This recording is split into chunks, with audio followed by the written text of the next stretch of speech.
வணக்கம். All India radio, Chennai.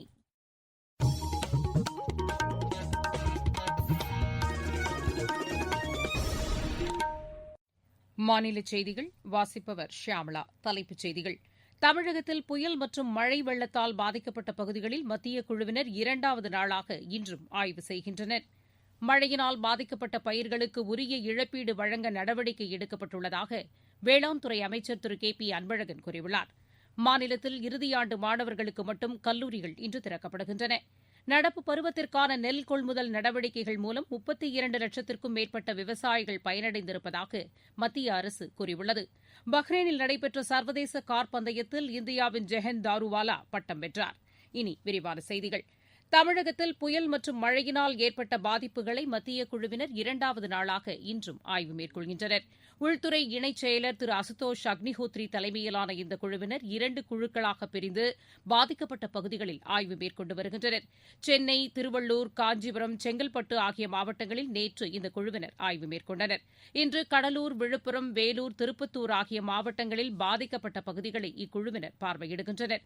இதனைத் தொடர்ந்து நாளை சென்னை திரும்பும் மத்திய குழுவினர் முதலமைச்சர் திரு எடப்பாடி பழனிசாமியுடன் ஆலோசனை நடத்திய பின்னர் தில்லி திரும்புகின்றனர். வெள்ள நிவாரணப் பணிகளுக்காக முதல் கட்டமாக 3108 கோடி ரூபாய் வழங்க வேண்டும் என்று தமிழக அரசு கோரிக்கை விடுத்துள்ளது. இதற்கிடையே மழை வெள்ளத்தால் பாதிக்கப்பட்ட பகுதிகளில் நிவாரணப் பணிகள் முழுவீச்சில் நடைபெற்று வருகின்றன. அமைச்சர்கள் மற்றும் அதிகாரிகள் இப்பணிகளை பார்வையிட்டு உதவிகளை வழங்கி வருகின்றனர். மழையினால் அதிகமாக பாதிக்கப்பட்ட கடலூர் மாவட்டத்தில் நிவாரணப் பணிகளை மேற்கொள்வதற்காக தொழில்துறை அமைச்சர் திரு சம்பத், மின்துறை அமைச்சர் திரு தங்கமணி ஆகியோர் நியமனம் செய்யப்பட்டிருக்கும் நிலையில் தற்போது சட்ட அமைச்சர் திரு சி வி சண்முகமும் கூடுதலாக நியமிக்கப்பட்டுள்ளார். இந்த மாவட்டத்தில் மழைநீர் தேங்கியுள்ள பகுதிகளில் மட்டும்தான் மின் இணைப்பு வழங்கப்படவில்லை என்றும் அது தொடர்பாக தொடர்ந்து ஆய்வு மேற்கொள்ளப்பட்டு வருவதாகவும் மின்துறை கூறியுள்ளது. திருவாரூர் மாவட்டத்தில் நிவாரணப் பணிகள் முழுவீச்சில் மேற்கொள்ளப்பட்டு வருவதாக உணவு அமைச்சர் திரு காமராஜ் கூறியுள்ளார். நேற்று திருவாரூரில் செய்தியாளர்களிடம் பேசுகையில் அவர் இவ்வாறு கூறினார். 168 முகாம்களில் 10,300 குடும்பங்களைச் சேர்ந்த 30,000 பேர் தங்க வைக்கப்பட்டிருக்கிறார்கள். அவர்களுக்கு உணவு, மற்ற தேவைகள், பாய், போர்வை, குழந்தைகளுக்கு பால் உள்ளிட்டவை தொடர்ந்து வழங்கப்பட்டு வருகிறது. அவர்கள் எத்தனை நாள் வீடுகளுக்கு போகக்கூடிய சூழ்நிலை இருக்குமோ அவர்கள் வீடுகளுக்கு போகிற வரை அவர்களுக்கு உணவளிக்க வேண்டும் என மாண்பு முதலமைச்சர் உத்தரவிட்டிருக்கிறார்கள். இதுவரை 72 ஆடு மாடுகள் இறந்திருக்கிறது. அதற்குரிய நிவாரணமும் உடனடியாக வழங்கப்படும். கணக்கெடுக்கப்பட்ட வரை 1111 வீடுகள் இடிந்திருக்கிறது. கணக்கெடுப்பு மறுபடியும் நடந்து கொண்டிருக்கிறது. எவரும் தங்களுடைய வீடு இடிந்துவிட்டது, சுவர் விழுந்துவிட்டது, கணக்கெடுக்கவில்லை என்று கவலையே பட வேண்டாம். பாதிக்கப்பட்ட வீடுகளெல்லாம் கணக்கெடுக்கப்படும். அவர்களுக்கு உரிய நிவாரணம் வழங்கப்படும் என்பதனை இந்த நேரத்தில் தெரிவித்துக் கொள்கிறேன். சென்னை மாநகராட்சிக்கு உட்பட்ட பகுதிகளில் மழை வெள்ளத்தால் பாதிக்கப்பட்டுள்ள குடிசைப் பகுதி மக்களுக்கு முழு நேரமும் விலையில்லா உணவு வழங்கும் திட்டம் நேற்று தொடங்கியது. வரும் 13ஆம் தேதி வரை இந்த திட்டத்தின் கீழ் உணவு வழங்கப்படும் என்று அறிவிக்கப்பட்டுள்ளது. இதற்காக 300 இடங்களில் சமையல் அறைகள் ஏற்படுத்தப்பட்டுள்ளதாக மீன்வளத்துறை அமைச்சர் திரு ஜெயக்குமார் கூறியுள்ளார். நேற்று சென்னையில் செய்தியாளர்களிடம் பேசுகையில் அவர் இவ்வாறு கூறினார். சென்னையில் இருக்கின்ற 5,30,000 குடும்பங்களுக்கு மொத்தமாக பார்த்தால் 26 லட்சம் பயனாளிகள். 6ஆம் தேதியிலிருந்து 13ஆம் தேதி வரை காலை சிற்றுண்டி, மதிய உணவு, அதே போன்று இரவு உணவு, இந்த 3 வேளையும் வயிறார உணவு அவர்கள் கொடுக்க வேண்டும் என்று சொல்லி மாண்புமிகு முதலமைச்சர் அவர்கள் தாயெழுத்தோடு உத்தரவிட்டு ஒரு அறுசுவை உணவு இன்றைக்கு பரிமாறப்பட்டு இது 13ஆம் தேதி வரல எல்லோருக்குமே கொடுக்கப்படும். ஒவ்வொரு காலையும் சரி, மதியம் சரி, இரவும் சரி 5,30,000 குடும்பங்கள் பயன்பெறுகின்ற வகையிலே இந்த திட்டம் அமல்படுத்தப்பட உள்ளது.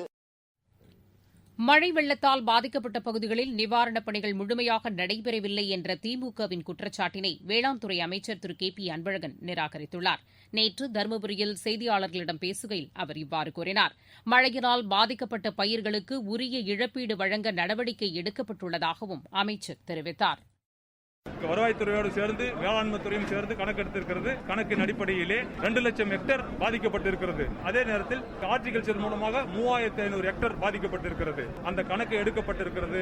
அதில் இன்சூரன்ஸ் செஞ்சவங்களும் இருக்கிறாங்க, இன்சூரன்ஸ் செய்யாதவங்களும் இருக்கிறாங்க. அத்தனை பேருக்குமே கணக்கெடுப்பு சரியான முறையில் எடுத்து நஷ்டீடு வழங்குவதற்கு மாண்புமிகு முதலமைச்சர் ஆலோசனை அடிப்படையிலே நடைபெற்றுக் கொண்டிருக்கிறது. அதே நேரத்தில் பாதிக்கப்பட்ட இடங்களிலே இன்றைக்கு மூத்த அமைச்சர்கள் எல்லாம் மாண்புமிகு முதலமைச்சர் அவர்கள் அனுப்பி அதன் மூலமாக அந்த பகுதியிலே முடுக்கிவிடப்பட்டு கணக்கெடுப்பும் வேகமாக நடைபெற்றுக் கொண்டிருக்கிறது என்பதை தெரிவித்துக் கொள்கிறேன். தமிழகத்தில் இறுதியாண்டு மாணவர்களுக்கு மட்டும் கல்லூரிகள் இன்று முதல் திறக்கப்படுகின்றன. கோவிட்-19க்கான நெறிமுறைகளை பின்பற்றி கல்லூரிகளை திறக்க அனுமதி அளிக்கப்பட்டுள்ளதாக மாநில அரசு கூறியுள்ளது. அம்மாணவர்களுக்கான விடுதிகளும் செயல்பட அனுமதி அளிக்கப்பட்டுள்ளது. இளநிலை, முதுநிலை மருத்துவம் மற்றும் மருத்துவம் சார் கல்லூரிகளும் இன்று முதல் திறக்கப்படுகிறது. நடப்பு கல்வியாண்டில் மருத்துவ படிப்பில் சேரும் புதிய மாணவர்களுக்கான வகுப்புகள் அடுத்த ஆண்டு பிப்ரவரி மாதம் 1ஆம் தேதி திறக்கப்படும் என்றும் தெளிவுபடுத்தப்பட்டுள்ளது. நீங்கள் கேட்டுக் கொண்டிருப்பது ஆல் இண்டியா ரேடியோவின் மாநில செய்தி அறிக்கை. கோவிட்-19ற்கு எதிரான போரில் நமக்கான 3 கவசங்கள். முகக்கவசம் அணிவோம், தனிநபர் இடைவெளியை கடைபிடிப்போம், கை மற்றும் முக சுத்தம் பராமரிப்போம். முப்படை வீரர்களின் தியாக உணர்வை போற்றும் வகையில் கொடிநாள் இன்று கடைபிடிக்கப்படுகிறது. இதனையொட்டி தமிழக ஆளுநர் திரு பன்வாரிலால் புரோஹித் விடுத்துள்ள செய்தியில், முப்படை வீரர்களின் கொடிநாள் நிதிக்கு தாராளமாக நன்கொடை வழங்க வேண்டும் என்று வேண்டுகோள் விடுத்துள்ளார். முதலமைச்சர் திரு எடப்பாடி பழனிசாமி விடுத்துள்ள செய்தியில், முப்படை வீரர்களின் குடும்பத்தினரின் நலனை காப்பதில் தமிழக அரசு உறுதியுடன் இருப்பதாக கூறியுள்ளார். இதற்காக செயல்படுத்தப்பட்டு வரும் திட்டங்களையும் முதலமைச்சர் பட்டியலிட்டுள்ளார். கொடிநாள் நிதிக்கு பொதுமக்கள் தாராளமாக நிதியுதவி வழங்க வேண்டும் என்றும் முதலமைச்சர் வேண்டுகோள் விடுத்துள்ளார்.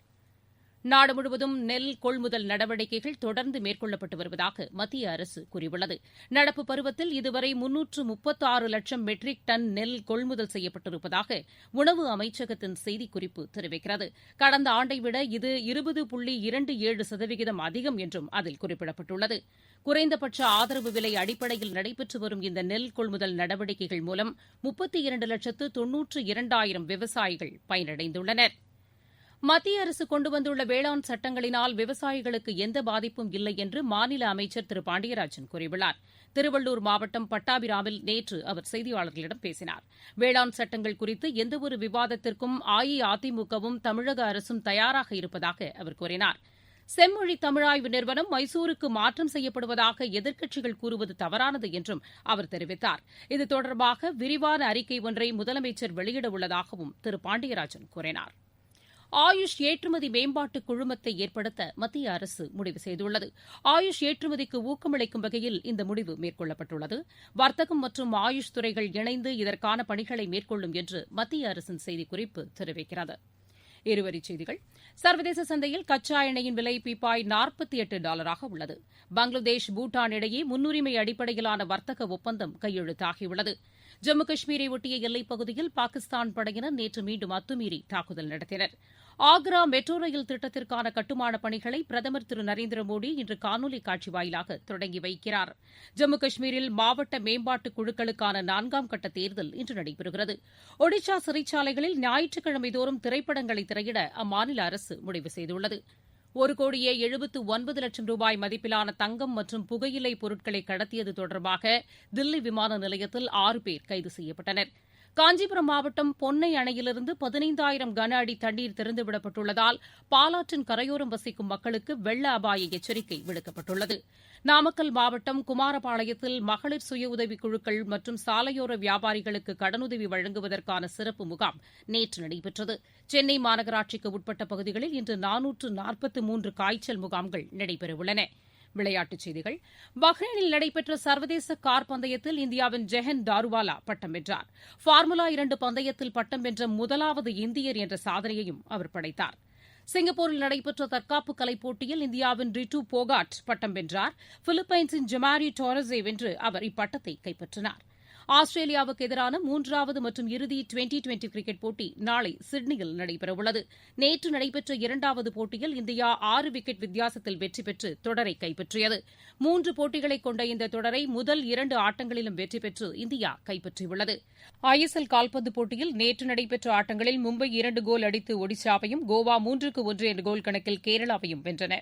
இன்று நடைபெறவுள்ள ஆட்டத்தில் ஜம்ஷெட்பூர் அணி மோகன் பகான் அணியை எதிர்கொள்கிறது.